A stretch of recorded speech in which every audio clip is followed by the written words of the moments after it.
You're listening to Two Chunks and a Hunk, a movie podcast where we give pumps and dumps.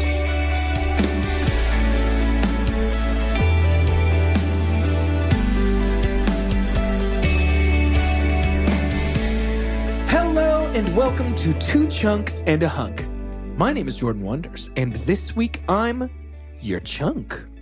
I'm Doge, and is it just me or is it getting a little chunkier out there? And I'm Carter. And when you bring me out, can you introduce me as Hunk?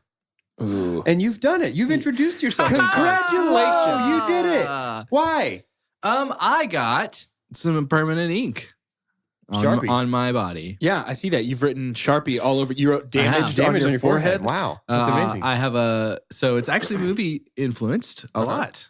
My wife and I love to go to the movies. That's actually how our relationship started. I've shared before that it was like, yeah, let's watch movies together, get to know each other. Let's talk about it after. All of hers were like pink and white spined Reese Witherspoon rom-coms, which introduced me to things like Mean Girls and Bridesmaids. Sure. Yeah. Really, really good movies. Some good stuff. Yes. And mine were like long, dark. I mean, it's Silence of the Lambs. It's Seven, like movies like that. Great date movies. Yeah, very much Yeah. so. But A24 is a movie production company that has a really, really cool font. They've also done some pretty cool movies like Ex Machina. Gosh, I love that movie. They did, most recently Midsummer. They did Lady Bird, movies like that. They have kind of an indie vibe. Yeah, indie vibe. And so I wanted to find this font, found a friend to help me make it. And that's what I did.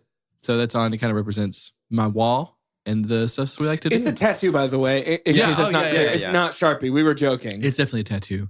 And it's cool that it covers mostly your entire face. Yeah. I think that's pretty really bold of bold to put all your eggs in that kind of Well, it's also bold entertainer too because basket. my name is Carter, as I said not too long ago. And it's a C. Yeah. Yeah. Also, my favorite football team is the Philadelphia Eagles. The Seahawks. Carson Wentz is their quarterback. So it's like C for Carson. But And Carter. And Chunk. we've said before Cinema. that. So Carson Wentz sounds like someone who got hit over the head trying to say my name. right, yeah. Carson Wentz. Who's the other guy on that podcast? Carson Wentz? Carson Wentz. That was, your face just then was Bobby Moynihan's drunk uncle character from SNL through and through. I'm not going to be able to do that again. It was very good. Thank you. Hey, are we talking about a movie on this one? Usually, I most think weeks. we are. Okay, I'd love to do that. And Okay. If I may, I have a suggestion for which movie. Oh, yeah, let me hear I'm it. down. I think we should talk about Joker. Good thing I saw it. For a part of me, I was like, Is it the? It's not. It's not. It's A. A Joker. Joker. It's just one of them. And Joker. And Joker. Joker. Gross. Grammar. Oh, man. And this movie deserves a synopsis. Is there anybody here that would like to? Anyone? Me. Anyone? Oh, Hey! you in the back with the Doge. Yeah! Can you synopsis it? Yep. This week's synopsis was written by Warner Brothers. Who are they? The brothers that made this movie. The Brothers Warner. The Brothers Warner. The Brothers Warner, right. A gritty character study of Arthur Fleck, a man disregarded by society. So they really just phoned it in with that one. They made this long and loud movie, and they were like, that's enough work for us. How about 10 words? Wow. Yeah, there it this is, the story 10 of words. Arthur Fleck, a man disregarded by society. This is the story of Arthur Fleck. A man disregarded by society. Yeah, crushed it. And he did drown the whole world. He did. So before we jump into this movie, I want to take a brief aside. There's a couple things. That's the brief aside. Yeah. You're probably effect. wondering how we got here. Yeah, that's me. The Saved by the Bell timeout thing. Yeah, I'm doing a timeout. So I want to address a couple things up front before we jump in. Yeah. Number one, Todd Phillips is apparently a grade A bona fide turd. Bad Big guy. old trash can boy. Yeah, I guess somebody was like, This is the director of the movie. right. Yes. Yeah. Apparently somebody was like, hey, what's your deal? I don't really know how it started, but They're like, why don't you make more comedies? oh, is that it? Yeah. Yeah. And he basically was just like, everyone gets offended by everything, and it's hard because I want to make mean jokes about people that degrade and humiliate them, but everybody gets so offended, and comedy's only mean, blah, blah, blah. And it's just like, Nope. dude, no, you missed it completely. Yeah. The funniest people that I know do not have to be at the expense of other people. Absolutely. And And it's not that everybody gets offended now. It's just you have accountability. You can't just say whatever you want right, now. that is the difference. And I Yeah. find that the people that are like, oh, so you're saying that I can't just do this thing with no consequences anymore? It's like, yeah, dude. Yeah. Welcome to the future. Absolutely. It's better in that way. Yeah. And if you're not doing sketchy things, no need to be afraid of it. Yeah. So there's that. So Spoilers, I do think that worldview of his kind of it definitely permeates this movie. spills into this movie. Yeah. I do agree with We'll that. talk about that more later. But then the other thing, and this is a little more serious, but this is a pretty intense movie. I think that's fair to say. Yeah. There's a lot going on here. And before we jump in and before we just open up the floodgates of discussion on this, I want to say that I'm a little bothered, and I know that you can't make a Joker movie without it being in some ways this. I'm a little bothered by, it's dangerous to me in this current world climate to paint a lone madman as a hero in any way. Absolutely. The fact that, I mean, yes, there was increased police presence at the theaters. We had several cops at the Alamo Draft. I mean, like, and that stuff, it stems from a few things. It stems from Aurora, I mean, specifically Joker stuff and like all of that. But the fact of the matter is, it's just, when it comes to being responsible and accountable for the things that you make, this was a dangerous choice. Yeah. And I don't think that this movie is glorifying terrorism. No. I think that the intent is to paint Arthur as a true, like, sick individual. Yeah, it feels like American Psycho. Right. Yes. It's not, but There's been movies like this for absolutely. I completely years. agree. And I think it's just, this one had all the right ingredients to be particularly frightening. Because it was directly related to someone coming in and shooting up a movie theater Right. during another Joker. Right. Well, and because it's the Joker, because like with American Psycho, it's not like you couldn't, before the movie came out, you couldn't go buy an American Psycho t-shirt at Hot Topic and wear it to the premiere.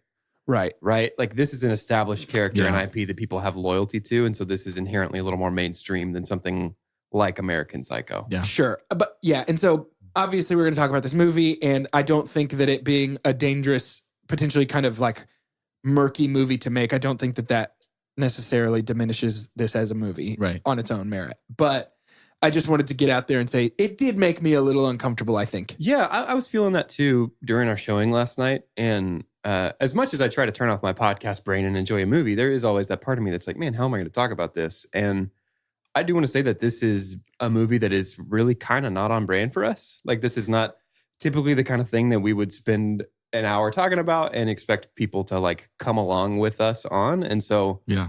I would just say, like, if you haven't seen this movie, it's out there, it exists. Be wise. Like, if you choose to consume this movie, thoughtfully do so. Yeah, I think that's fair. So without further ado, let's do it. Let's do it. Let's do it. Let's do it. So Let's do it. we open on the dressing room of a clown rental company, which Yeah. is a pretty bonkers idea Yeah. to begin with. Yeah.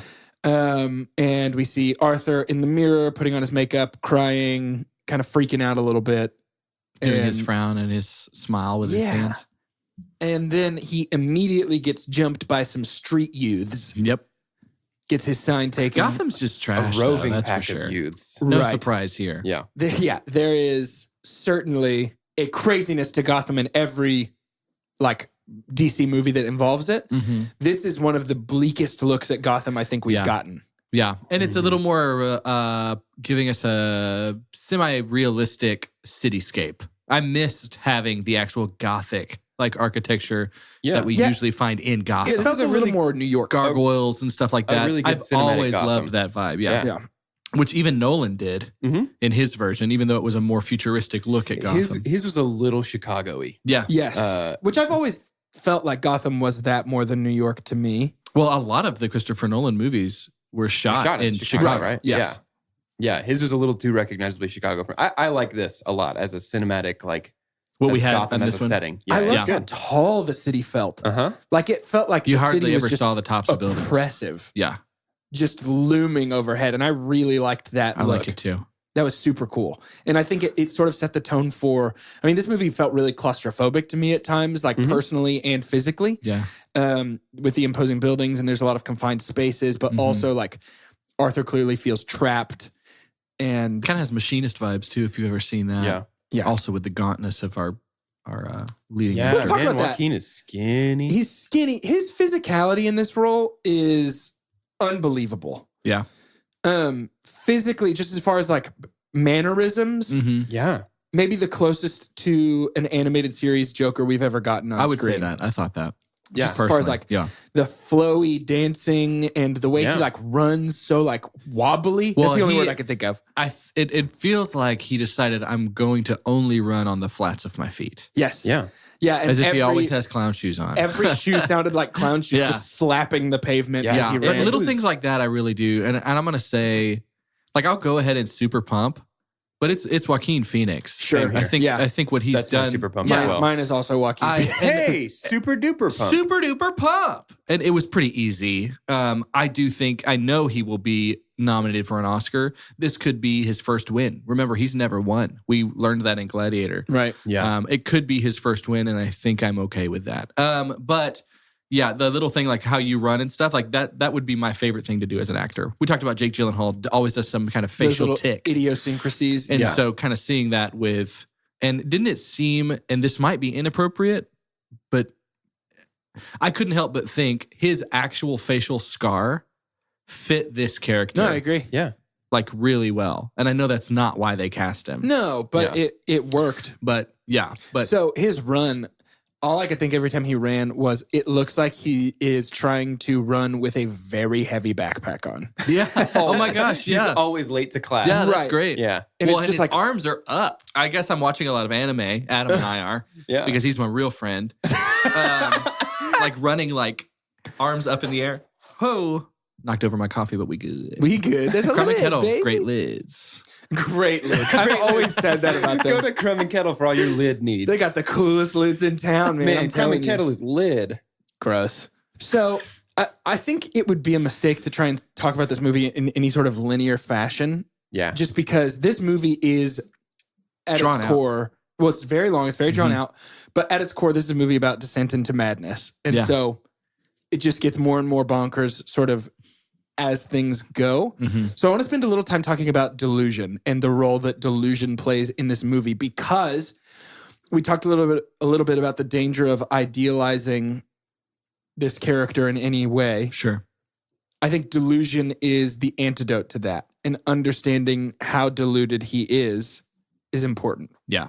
I might be more on the side of no matter how awful the director is as a person, it did feel more to me.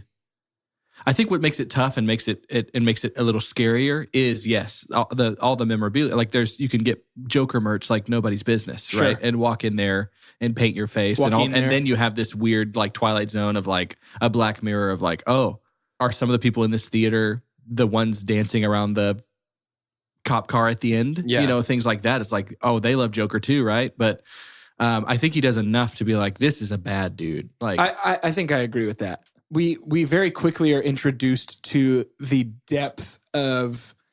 It starts out feeling like just very intense daydreaming, yeah.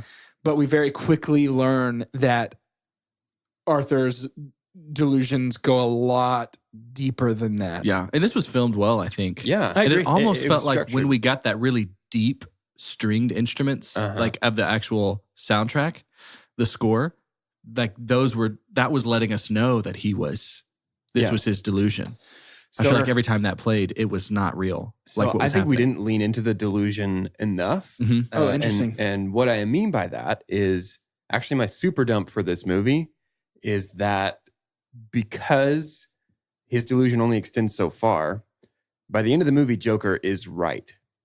That there is no such thing as a good person. Yeah. And for me, like, I just fundamentally disagree with that. I can't really stomach that being the message of this movie because why? Like, why do we need that message? What good does that do anybody? Yeah. But I think like for this movie to work, we have a descent into madness. And so we have to have some kind of reference point of like, this is a good person. Yeah. So this is kind of long. Go with me. We're really, really intent on shoehorning the Waynes into this movie. Sure. And I personally don't think they belong in this movie. And I'm sure we'll talk more about that later. If we want to shoehorn in a comic character, let's have a young police captain named Jim Gordon. Yeah. And he knows Arthur killed these guys at the beginning of the movie. He knows. Because you had a really easy chance to just insert a young Gordon. Absolutely. This is Jim Gordon. Simple. Jim Gordon is a rookie on the GCPD scene. I almost thought we were going to get that Me with too. the younger guy. But like we have somebody there, a POV character who's from outside of Gotham and they haven't been corrupted by the city. And they're like, no, I'm a good person. And I know that if I send you to jail for killing these guys, they're going to kill you in prison. Like you are not going to survive and you are sick. And in some ways you can't be held responsible for this because you don't understand what you've done. And so I want to help you. And the whole movie, we see that person trying to help them, whether that's him, whether that's the girl who lives in his apartment. Or if it Zazie. has to be the Waynes, let Thomas Wayne Let be that Thomas beacon of Wayne hope. be that person, but there has to be somebody good, and we have to lean into the Joker's delusion of you are not good, you're just trying to hurt me. And we Sure. have to, as an audience, see that it's his delusion, that he's choosing his own self-imposed isolation. Right. That society hasn't rejected him, he's rejected the people who are trying to help him. Yeah. Right. And I think that's the way that we tell this story without it turning into accidentally glorifying a guy who feels isolated and then commits horrible violence as a result to get back at people. I completely agree. And on top of that, so here's a couple of things here. I think with that story that you've laid out, let's say it's Jim Gordon, we then get the almost like catharsis of being able to see Jim standing and holding civilians back while he watches Joker on top of this burning car and he goes, I Yeah. guess I failed him. Yeah. And we get to watch that pain. Yeah. But then also, let me posit this. We have the perfect actor in this movie already to play a much bigger role, and he was completely wasted. And that actor is Shea Wiggum, who plays the short-haired, skinnier cop. Yeah. Mhm.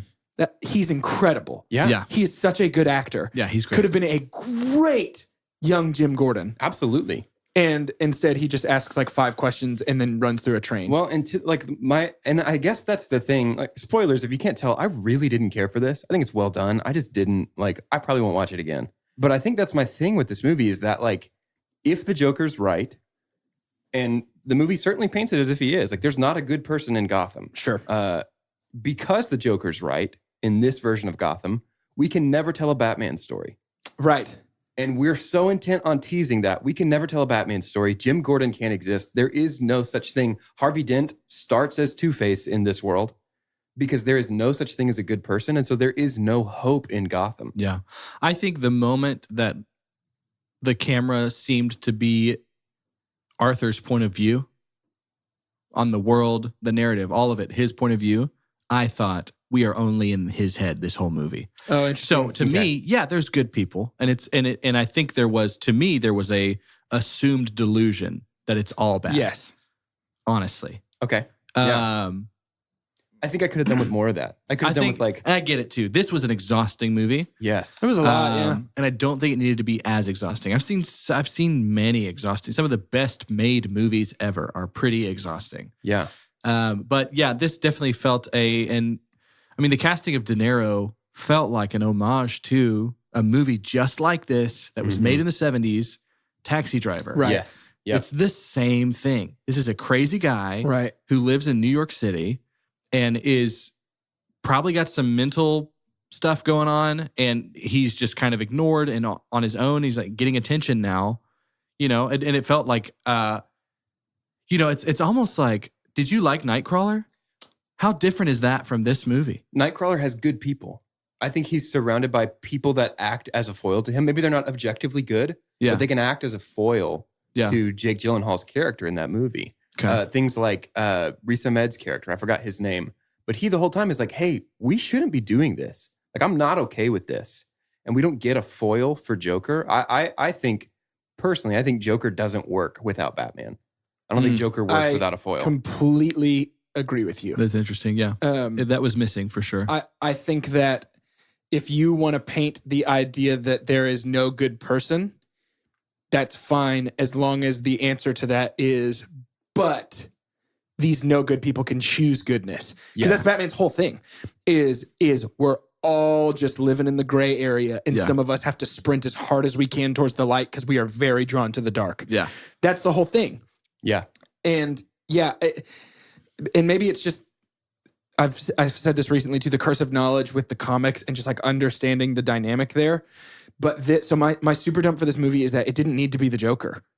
Yeah. This could have been a movie about a guy who felt rejected and led some sort of accidental revolution. Yeah. This is a movie called Happy Taxi Face. Driver. Yeah. Right, whatever. It's like this movie did not. It's a remake. This feels like there was a script made for a movie and DC bought it and tied it to the Joker. They finally got to make their super grim and grumpy movie they've been dying for since The Dark Knight. Right. Yeah. I guess my thing is more just along the lines of there was enough Joker present to feel like a Joker movie, but there was not enough Joker related story to feel like this has to be told as the Joker. Right. Yeah. And so there were many moments in this movie where it lost a lot of its shine to me. Yeah. Because I was just like, cool, I guess. Mm-hmm. But, I have never had an understanding of the Joker as a guy that stumbled into being some sort of like cultic leader. Yeah. And so that was a little like left fieldy for me. Sure. And I have a big problem too with this movie in the way that like if it's not the Joker, if it's a independent feature called Happy Face or The Clown Who Cries or whatever, you know what I mean? Like just some kind of like, if it's not Joker, then we're building a character that we feel sorry for. And we're building a character to be pitied. Honestly, that's a great point. I was trying to think of a way to say that. If it's the Joker, then we're building a character that we necessarily vilify. right. Because he's the villain in a lot of our most famous stories. Yeah. Like if we culturally, comic books have been called American mythology, right? So he is one of our mythic villains that we all as a culture recognize. This guy represents chaos and lawlessness and things that are wrong. And his counterpoint, Batman, represents order and justice and things that are good. Yeah. And so we are necessarily vilifying a type of mental illness and delusion that I don't feel like has any place being vilified. Yeah. That's my super dump is that mental illness was like vilified. Yeah. I've had a like special place in my heart for there's just all this stuff that just fascinates me as being fascinated by communication. And then also just, I love people and I just love knowing more about people. And there was a vilification too, but then it kind of does go back to, well, this wasn't funded anymore. They were just kind of giving him his medication. Like it was mental illness not being treated as it should, like not being cared for as it should. Sure. But ultimately, that was, and I'm sure it pops up in other characters that, that I love or something like that. But just for this one too, there's just something about, I was trying to think of a way to say it, but like the fact that we're making this movie a Joker movie in a way to me was like, because it could have been anybody. It's Joaquin Phoenix playing anybody. Right. Yeah. It makes me think of, and that's just because we got out of Shiver Me Septembers. Like why we talked about like, why was Orlando Bloom Will Turner? It was like, do you want to see Legolas on the high seas? Right. Yeah. Right? It's like, that wasn't even, you didn't have to do that. Yeah. And it feels like them calling it a Joker movie is a money grab more than anything. That's what I'm saying. It feels like DC saw a script that they like bought it and said, yeah, the Joker can do this. Yeah. And I don't know. I think, and this is murky, but I think a lot of the danger here comes from like, he ended up not being his own victim or the victim of his delusions, but making everybody else the victim of those delusions. Here's the thing. I think the story was more about, and this is what made it a little more poignant and made me like it more, honestly, is because yes, Joker is like the figurehead right here, but I think this is a lot more about influence and groupthink. And I think so too. And the fact that we have, and I know we're jumping all over the place, the fact that it's and maybe this is more to the comic book than I know, but that the Joker didn't actually kill his parents. It was just somebody who follows the Joker kills the Waynes. Like, to me, that points out as actually the villain is everybody else, the follower. Yeah. Like, he is not a big deal if no one puts that mask on. I want to save. I have a lot to say about the Joker and the integration of him into the Wayne's story. Yeah, yeah, yeah. I want to save that for the second half of the episode. But that's Yeah, what I I've want to got a say lot too. of Is thoughts like there, a too. lot of this felt to me like a lot of people just kind of wanting to jump on board to something just to go outside and have a smoke break. Like Yeah. this was a violent smoke break. Yeah. It was like, I need to get out of here. Nicotine's not allowed in this building. I'm going to open the door and smoke a couple out here Right. with my friends. Right. It was like, well, crime's not allowed in this building. So I'll oh, put look, on this he's mask. smoking. I'm gonna put a cigarette in my mouth too. I agree not with take you. care of myself. I agree with you. Yeah. I just it was just a very interesting.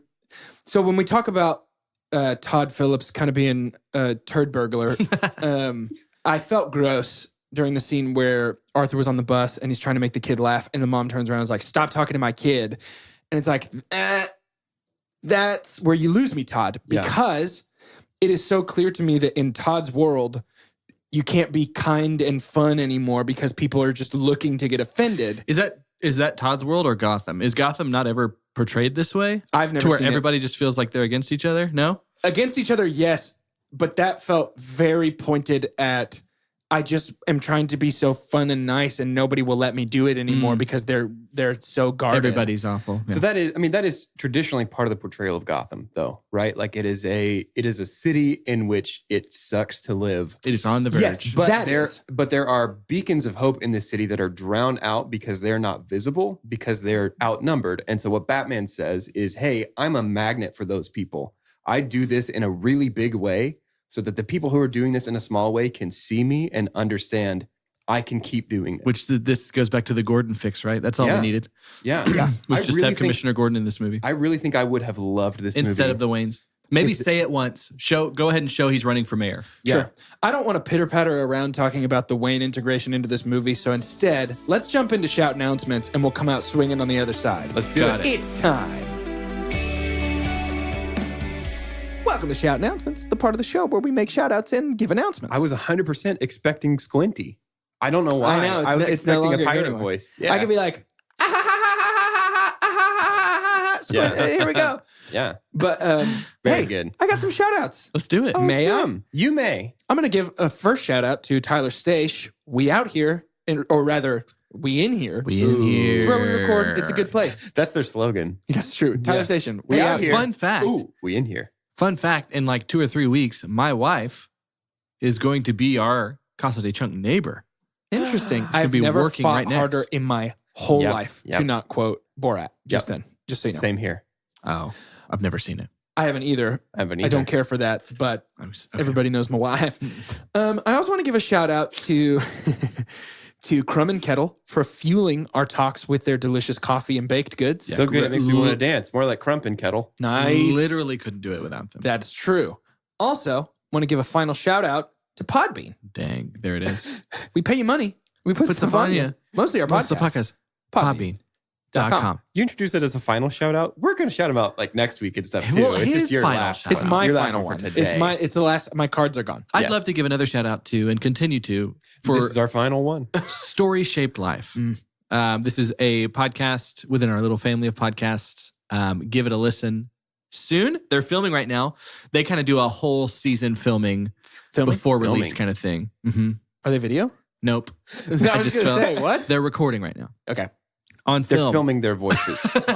And then also shout out to this podcast. So we get to keep track. I'm going to say it. I'm just going to say it because I get to be proud for my boys. Like we get to follow where we are on the charts, on the national, well, worldwide, honestly. Sure, on the We're number charts. 1 in Zimbabwe, by the way. No, we're not. yeah. Let's go. No, we're number not. 1 film review podcast in Zimbabwe. To Two be chunks and a clear, hunk. it's film and TV reviews. I think they're two separate charts of like movie review, film and TV reviews. So Oh, so that's an even bigger deal. we've hit. I think it's an even smaller deal. We've hit. Wait, on no. That doesn't collectively have all of them? No. I think we've hit the right keyword. Anyways, we're the top 40 in Yeah. America. Number 1 in Zimbabwe. Number 1 in Zimbabwe. So Like number 3 in the country of Jordan. if you're not on board, well, we're going to leave you. Sorry. But you're number 1 in the heart of this Jordan. You definitely, Since we're in the top 40 of this category, does that mean we get to be on Now That's What I Call Podcast? Yeah. probably. Oh my gosh, I'm so excited. Featuring such hits as Us and some other ones. and other 39 others. Hey guys, this isn't our last episode of our show. We're going to keep doing it Yay! Forever. And that is a threat. Next week, we're talking about Star Wars. Goodness Oh my goodness. We're gracious. going to be in the Star Wars galaxy for the Here's the rest thing. of 2019. I need some hope right now. Potentially A new one. Throw Brand the old new one one. away, get a Yeah, new yeah, one. yeah. Yeah. We were talking about before we were recording. I almost said filming. Today, I wanted to make sure because with the Star Wars franchise, there are a lot of our listeners are going to be basically historians. My brothers-in-law know everything. Like they're going to be like, "Oh, it's boop boop shoo." Is that like attorneys general? basically Brothers-in-law? Did I say? I feel like I said it No, right. I think you're Brothers-in-law. absolutely right. My brother-in-laws. I think that's what I would have said. Brothers-in-law. Yeah. One of them actually already sent us Super Pump and Super Dump for that movie as soon as we announced it. Dillman. Yep. He's going to be shouted out a bunch probably. That's But, fun. I was like, hey, I wanted to make sure, like, because it's great for these guys, for Jordan and Doge, because they know so much about Marvel. We're kind of figuring out the roles we play for this podcast. But I was like, is anybody like some kind of super nerd with Star Wars? Which I'm saying, like, that's a good thing. Sure. It's like, do And you I have s- superpowers? I sniffed really big and pushed my glasses up the bridge of my nose and said, "Did somebody say super nerd?" Yes. So we'll And his have cape billowed in the wind. yeah, we'll have everyone here for you, listener. Like you'll get plenty of knowledge from all walks of life. So I'm excited for that big time. Probably gonna the be a fun biggest one. thing we're ever gonna do. It's gonna be a and fun one. Carter's going to be like, wait, Luke? That's a character? It's going to be great. I really do love the Centennial Sparrow. That spaceship Oh, is crazy. Goodness gracious. Was that locked and loaded? That was I quick just came pull. up with That was great. There it That is. was really good. For more great content, watch Star Wars and listen to us talk about it. Please. Oh, it's going to be so good. Well, Oh, also don't forget to rate and review. yeah, that's huge. for Um, us. do that. Please keep doing that. Our new Thanks. goal is 1 million. All right, that's right. Yeah, Please help it us is. reach our new goal Of a million. 1 million 1 million reviews. reviews. I think that will make us the most reviewed podcast in the world. Yeah, probably. At Number least one in Zimbabwe. Yeah, number one in Zimbabwe. And in our hearts. That's going to be merch, isn't it, someday? I feel like it definitely should be. Oh, boy. Well, Hey, it's a long Zimbabwe to the top if you want to rock and roll. Hey. good. Very good. Almost too long, but perfect. Speaking of almost too long, let's get back to that movie we were talking about. We're back, and I want to talk about the Wayans. I feel like not Damon Wayans, The Wayans. the Wayans brothers. Yeah. No, I want to talk about Thomas, Martha, and Bruce, and Thick Boy Alfred. By the way, Alfredo. Big Alfred. It's Alfredissimo. He's evolved form. oh It's his final form. He did have 4 arms. That too was crazy. And it was amazing. Yeah, he was a force to be reckoned with for Goodness. sure. I'm for assuming this is like, and see, this is where my super nerd title gets in the way of me enjoying this movie. I'm Agreed. wondering, like, did you say you agree? sure. No, my nerdiness I also was like, got in my "Ow, way. That's kind of mean about me. Big idiot. But I was wondering, like, okay, is this like Batman, like Earth One, like ex-British Special Forces Alfred? Dude, like, I was what thinking Alfred the same is thing. this? I was like, is he about to snap that dude's wrists? And then he was like, nope. But that's why this shouldn't be a DC movie because there's so much baggage with these characters that we can't engage with what the movie's telling us because Yeah. we're too busy trying to figure out how it fits into the stories we already know. I'm Yeah, buying it makes into it that tough. more and more. Didn't feel that way when I walked out of the theater, but that's why it's good to talk about it. True. And let's talk about it because Educate me. I personally, and there's a lot of differing opinions here, and I get that. I don't love Joker being involved in the death of the Waynes No. because in most traditional stories, it's a guy named Joe Chill, Gross. fires the gun. And Hey, it was He's like the bad boy on Saved by the Bell. Right. It was like the 20s, man. well, but the You're big defending that I was a little bit upset that he was like, called hey, Joe hey, Chill. hey, chill. Hey. But sort of the big takeaway from that is it's the same idea as Captain America being shot by a nobody in the street during a parade. Ooh, The Go. the badness you like that? the badness in Gotham can come Mhm. from anywhere. You don't like that? No, y'all are just giving me ammo for this next series that we do Okay. for something I think you don't like that I do. Okay.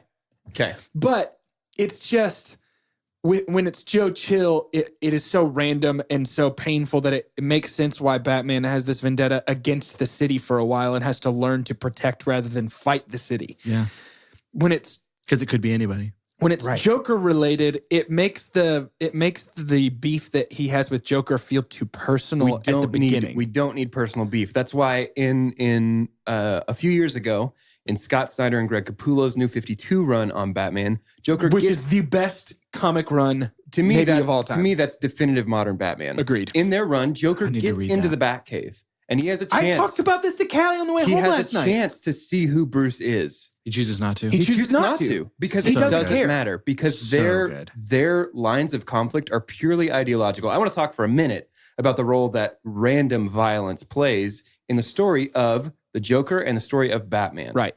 The most widely accepted origin story for the Joker is a story called The Killing Joke. Yes. DC made an animated movie of this a few years ago. In this story, the Joker, an unnamed guy before he becomes the Joker, he's a chemical engineer. His wife is pregnant, and he quit his job as a chemical engineer to be a stand-up comedian and try to make it. He doesn't make it. So he gets recruited by a gang of criminals. He says, I'm going to work for you. I know this chemical engineering plant. You Well, guys are and going to his- rob it. His whole thing is, I went out on a limb. I failed. I have to provide for my wife and unborn child. Right. He agrees to work with this gang of criminals to break in through the playing card factory next door to the chemical plant and rob the chemical plant. Which is a very comic booky setup. It is. Oh, love it though. It is. But it's good, right? Like it's Sure. a kind of good cheese that lets us hold this story at a distance and say, what is the story saying? Not what is this story? When he's preparing to rob this place, he gets a phone call that his wife and unborn child have died in a fire. And so he doesn't know what Yeah, to this do. is our Killing Joke. Yeah. This Right. is Killing Joke. Yeah. And so he's committed to this. And so he goes with them to rob it. And part of their strategy is, hey, any accomplice that we have, we dress them up like they're our ringleader. The two criminals that he's with, they die. They don't make it through this robbery. Batman knocks the Joker, who's dressed up as a ringleader, he's not the Joker yet, knocks this unnamed chemical engineer into a vat of acid. Yeah. Bleaches his skin, dyes his hair, dyes his lips. He sees one look at his reflection and says, I have had such a bad day that all of existence is a joke. All of existence is meaningless because of this random violence that has happened to me and to my family. Yeah. And so that's his point of ideological crusade against Batman, is that you're trying to bring order to this chaos. You're trying to bring justice to lawlessness. And I'm telling you, it doesn't matter because It's all chaos. anybody can have a day like me and become me. Yeah. And Batman says, I had that day. Yeah, I have already I lived that watched day. my parents get gunned down, and I'm here to tell you, you can choose. You don't have to be that. The Killing Joke is one of the best books I've ever read. Oh, Yes. it's incredible. It's phenomenal. Yeah, I would actually say the animated movie was just okay. The animated movie is not great. They shouldn't have done an animated movie. Here's the deal. I think DC stands for Dat Cake because they want to have their cake and eat it too. Dat Cake? They should not. They should not have made that animated movie. Yeah. If you think the public, if you think they're clamoring for the Killing Joke, that's this movie. You know what happened? This movie should be the Killing but Joke. here's the thing. And so, first of all, I'm 100% with you, and that got in my way from start to finish of this movie, and Yeah. I fully acknowledge that. And I know that there's a lot of discussion about like, oh, comic book dorks can't let go of what they want and enjoy something that's in front of them. And I agree. That's tough sometimes. Yeah, that is really hard. However, if you give me a James Bond movie and you're like, check out this new James Bond movie, it's tight. And I'm like, okay, cool. And it's like, wait, why is he driving a NASCAR? And it's like, oh, he's a NASCAR racer in this one. It's like, well, then why'd you make it a James Bond movie? Yes. That's what I feel like this is. NASCAR. Like- Driving a NASCAR. I don't know what it is. That's a great point. I shouldn't have But derailed it. But it just feels like it's like, well, then why is it a James Bond movie Exactly. Well, and that, I mean, I think that to me, like that, the Joker doesn't work without that ideological counterpoint because otherwise it is just way too bleak to have the message of a movie be everything is meaningless, everything is a joke. And there's nothing in that. yeah. Well, and that, I know that there are people that like that bleakness, and I can easily be accused of liking very dark subject matter because I do. Mm-hmm. However, for me, a lot of times what I like about it is that there's a light that shines through that darkness, even if you have to look for it. Yeah. I posit that there is none in this movie. Yeah. No light. There's no light, there's no hope in this movie, unless you're counting on me going, but I know that one day that little boy will grow up to be Batman and stop this. Which doesn't belong in this movie. Right. Yeah. Right. Mhm. So it feels like a movie that rather than. So I have a prediction, and it is that this movie, by a lot of people, is going to be heralded as this masterpiece. I've already seen people saying it reinvents the idea of what a comic book movie can be. Sure. I guess a that's comic book true. movie I guess in that's name true. only. But my prediction is in 2 years, we look back and go, remember when we thought that was amazing? Yeah, I agree. I don't think that it's a complete dumpster fire necessarily, but I think that this movie, rather than like a nuanced look at a man's descent into madness, which is what it's selling itself as and what a lot of people I think are buying, which is fine. I think instead it just rams this like nihilistic, bleak message down your throat the whole movie and expects you to go, yeah, I guess that's kind of true. So in a look behind the curtain of my brain, and I'm going to live into that super nerd title again here. I view artistic and literary criticism. It's not really a modern way of viewing it. This was popular in the 60s and 70s to believe that art has two purposes, and that is the artistic and the didactic, or the beautiful and the true, right? It's artistic and it also has teaching. Sure. And I feel like the Joker had the beautiful, but didn't really have the didactic component. I think I agree with that. Like you gave me an excellent performance, excellent cinematography, excellent directing. Like the craft of this movie was amazing, but it said ultimately nothing. Mm-hmm. Nothing that I can take with me. And so how am I supposed to interact with this art that I've just consumed when the good things about it are the fleeting things, the things that I see in the moment when I'm experiencing this movie, but there's nothing that I carry out of it that I can say, man, because of that movie, I now think this.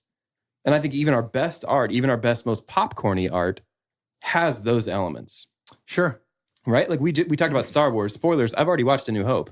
So A New Hope tells me, okay, there's artistic stuff. There's cool X-Wings. There's cool Darth Vader. There's cool laser swords. That's true. But A New Hope tells me people can rise from nothing and make a difference. And I can take that with me and I could do something with that. There's nothing to do anything with what the Joker thinks it's saying. Yeah. Well, I mean, it might be trying to say the same thing. People can rise from nothing and make a difference, but it's in the kind of light that's not. I think you're going to hear a lot of people say that the message of this movie was, this is the danger of not caring for people with mental illnesses. Right. Sure.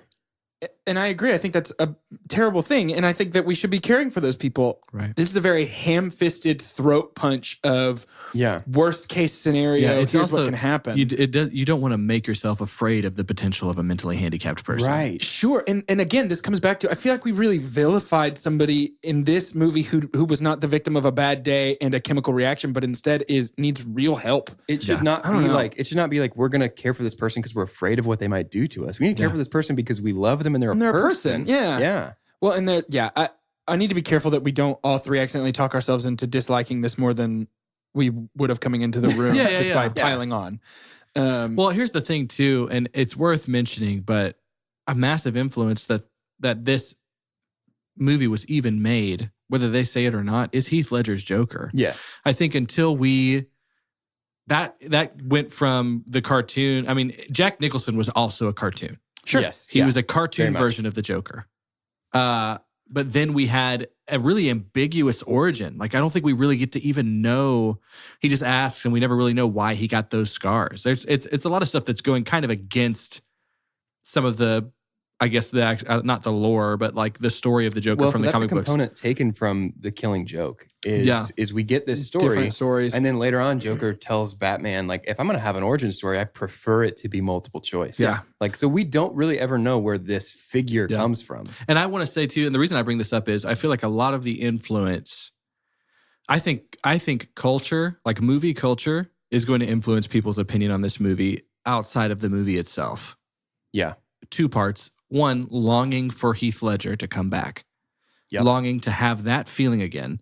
I'll never forget that feeling, watching him play this role. The opening scene of The Dark Knight, I would say, is perfect. Yes. And our intro to Heath Ledger as Joker, I think it's kind of crazy to try again. Yeah. Maybe that's the thing, is that this movie doesn't tread the new ground it thinks it does. Like it's very content to color in the outline drawn by Heath Ledger. Yeah. I would say too, That's fair. And this is just me being extra nitpicky, and I don't think this was Phillips or the writer's like intention, but the fact that this version of the Joker could have possibly overdosed on medication didn't feel like the wisest move to me when that's how Heath Ledger died Yeah. as he was playing the think about Joker. that. Yeah. So that was kind of this felt reckless a little bit to have him be on meds. Hey, I think reckless is a great Yeah. way to describe a lot of this movie. Yeah, for sure. And then the one other half of this is a lot of DC people, superhero people, want something to get in the ring with Marvel right now.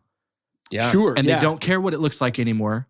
Yeah. And they failed Yeah. pretty bad. A lot. A lot. Yeah. And it's all, you can call it Heath Ledger influenced, Christopher Nolan influenced, because it was done so well. Sure. Yeah. We want to go back. And I Sure. think that's what all the momentum is for this. They're like, finally. There's all these Well- people that are like, well, yes. But DC's strength has always been its source material. Yeah. More than anything. let that be the Batman. Let's see what happens in 2020. Sure. Yeah. And And then I'm- let's jump on. 2019 is the year that I'm opening myself up to be hurt again. So I'm ready for the Batman. I'm ready for our Pat to do it to it, and let's see how he does. I'm ready to continue my Star Wars journey again after a hiatus. I'm opening myself up to pain once more. Yeah. Let's do this thing.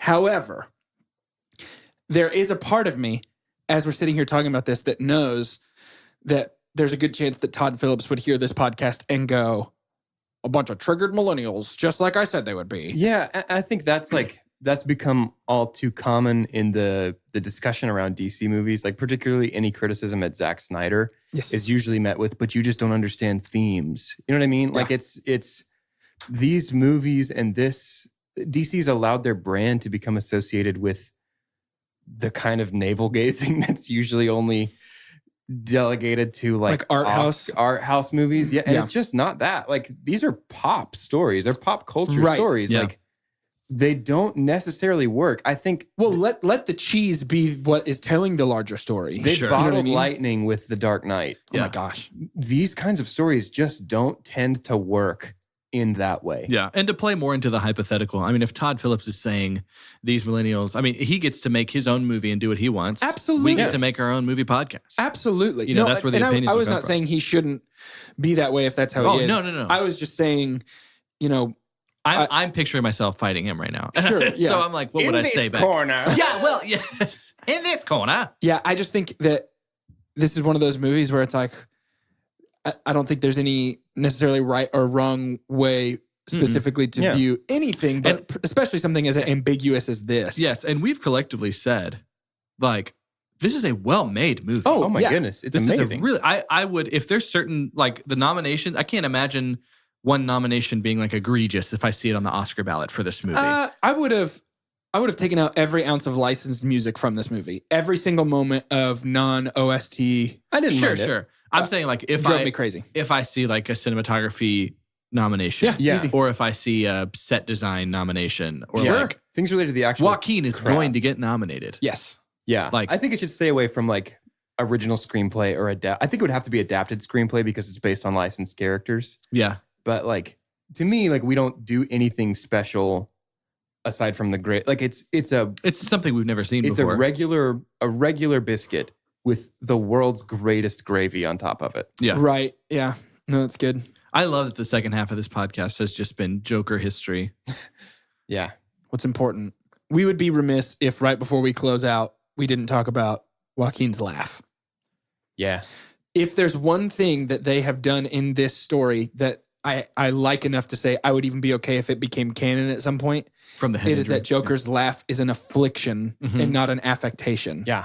From trauma. Love that. I do mean, like his strongest moments were when he was somehow laughing, but you knew that he was actually crying, but he was That's completely hard. laughing. Yeah, I mean, that that's was so impressive. interesting. That had to be exhausting. Yeah. And he had like his little laminated thing that he So hands out. good. He's like, "I'm so sorry. Please give this card back." So good. So Yeah, that was awesome. that was great. I think it's time to rate this movie. Do we What do you want to guys talk think? about the climax at all? At the on the talk show? Yeah. The only time we ever talk about De Niro is when I mentioned him being in Taxi Yeah, Driver. De Niro's great in this. Yeah, he I does a really really like good De job. Niro. He does a really good job. I Surprise, he's good at acting, you guys. think, yeah, who knew? Yeah, the you know what's climax tough for was me? It's hard for me intense. to not see De Niro. Yes, I agree. De Niro is always playing De Niro to Mhm. me, but It's hard for me to fits. not see De Niro or Big Tony Bennett. Yeah. Oh my gosh! What? Tony Broad Bennett.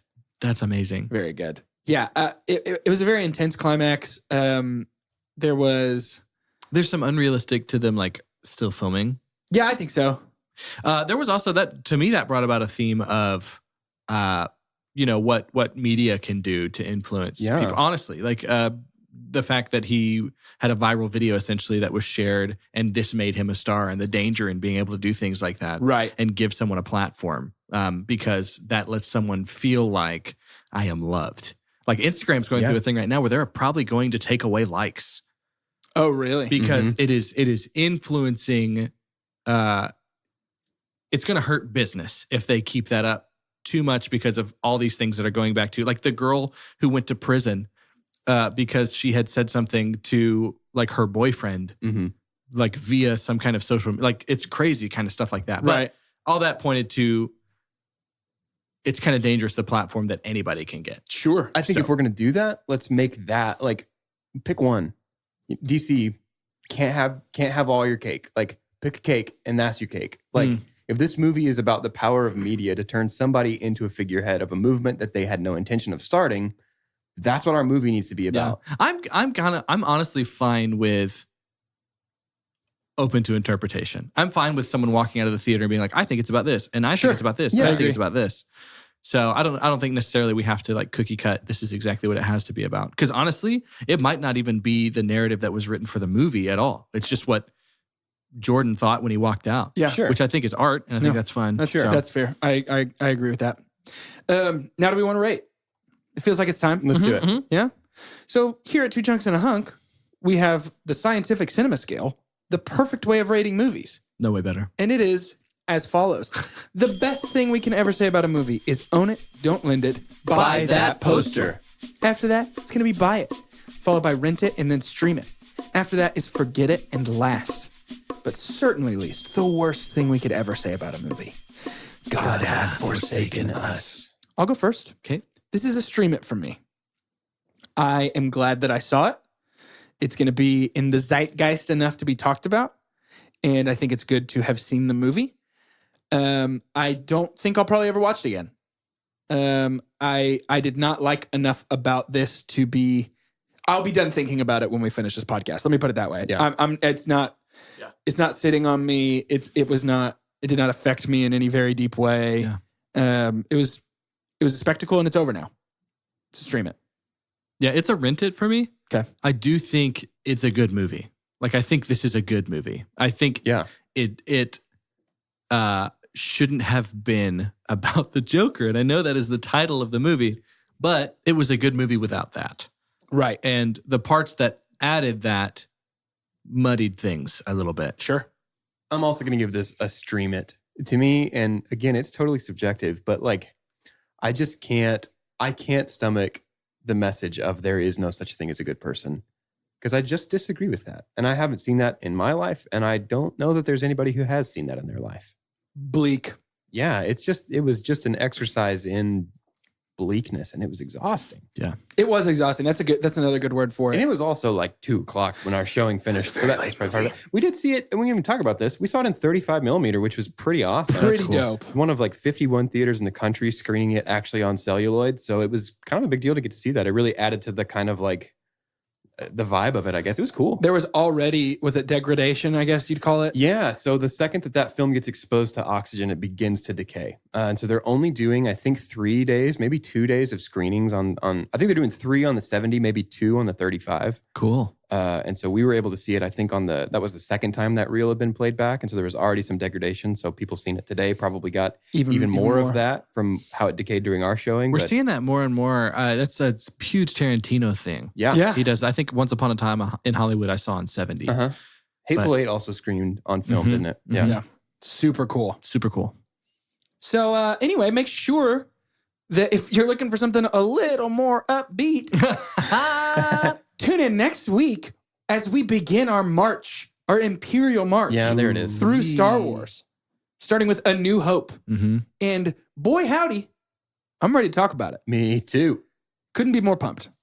So, with that said, to end today's episode, I'd like for us each to say our name and which DC character we would like to see fight which Star Wars character. Oh. Woo! For Two Chunks and a Hunk, I'm Jordan Wonders, and I, personally, would like to see Superman v. Darth Vader. Let's do this. Ooh, that's amazing. That's fun. I'm Doge. Give me Batman. Give me Boba Fett. Ooh. Give me fight. Oh, and I'm Carter, and I want to see Bane all pumped up against Chewbacca. Oh. Guys, these are great. Let the Wookiee win, though, is the thing. That's probably it.